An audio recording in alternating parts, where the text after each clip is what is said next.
Good afternoon, Eagle Nation. Today is Monday, October 21st. I'm Casey Boston. And I'm Brenna Gibbons. Last Monday, we were out of school for Columbus Day, which gave students the opportunity to take the day off and attend the state fair.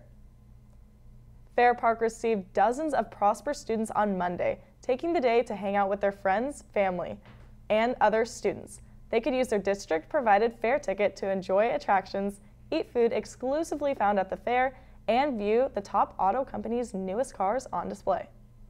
Now Julia Bizon is here in studio with your Talent Talk, sponsored by Corbridge Orthodontics.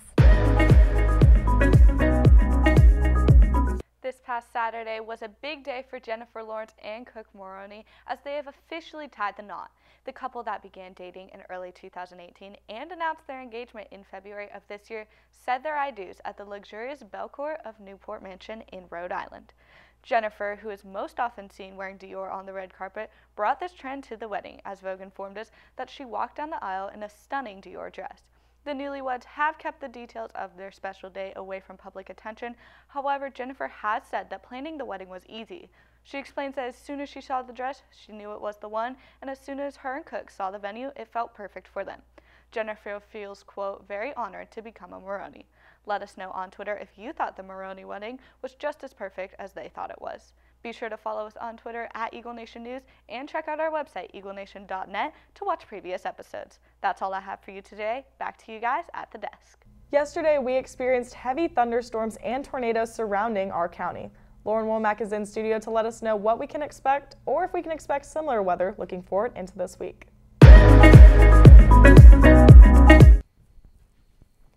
Thank you, Casey.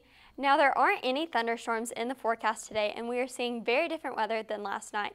Today, it is mostly sunny and the high is 60 degrees with a real feel temperature of 61. The storms last night did cool down the temperature just a little bit, so we are feeling the fall temperatures we have all been waiting for. Moving on into the rest of the week, temperatures will stay around the upper 60s and the mid to higher 70s. Now, there are some thunderstorm forecasts later on in the week, and we will let you guys know about those closer to the end of the week. With your fast forecast, I'm Lauren Womack. Back to you guys at the desk. A high school football coach in Portland disarmed a student with a shotgun at Parkrose High School on May 17th. In the video that was captured by an Oregon prosecutor, Lowe was found emerging from his classroom holding on to the student and handing the shotgun to someone who removed it from the scene. Lowe stated that when he saw the student walk into his class with a weapon, he lunged forward and seized it while other students evacuated the classroom. Last night, Dallas faced a tornado that touched down near Dallas Love Field and tracked around 17 miles, leaving destruction in its path. As of right now, only 3 people have had to been brought to the local hospitals, and police are almost certain there is no one trapped in the rubble left behind. Many roofs were ripped off buildings and trees uprooted, and this tornado left much of Dallas-Fort Worth without power for the night.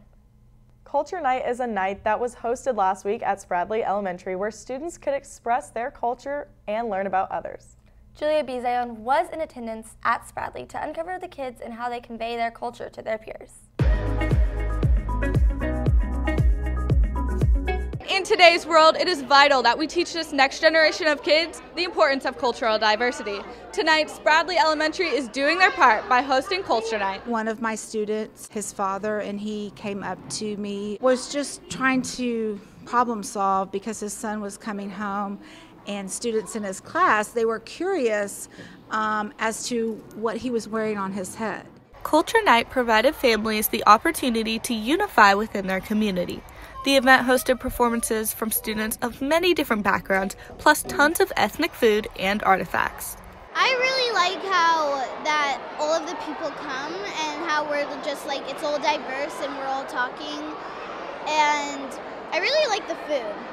I saw a need for students in Prosper to become more inclusive with other cultures and coming from a place of wonder instead of, wow, you look different. Spradley's Culture Night has been super valuable in teaching and allowing others to experience many different cultures, some that I had never even heard of.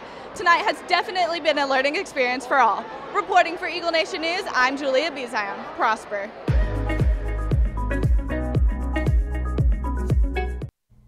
Homecoming has sadly come to an end, but the Eagles have gained yet another win this past Friday. Now we send it over to Maya Peterson in studio with your Game Time Sports Update. Homecoming homecoming week was a success as we saw our Prosper Eagles redeem themselves after coming off of a loss against Jesuit. The first half, we would see Prosper's defensive line come out with high intensity, easily putting a stop to their run game, forcing a field goal. Prosper will follow with a good performance from our offensive line, getting into field goal range twice, putting the score 6-3.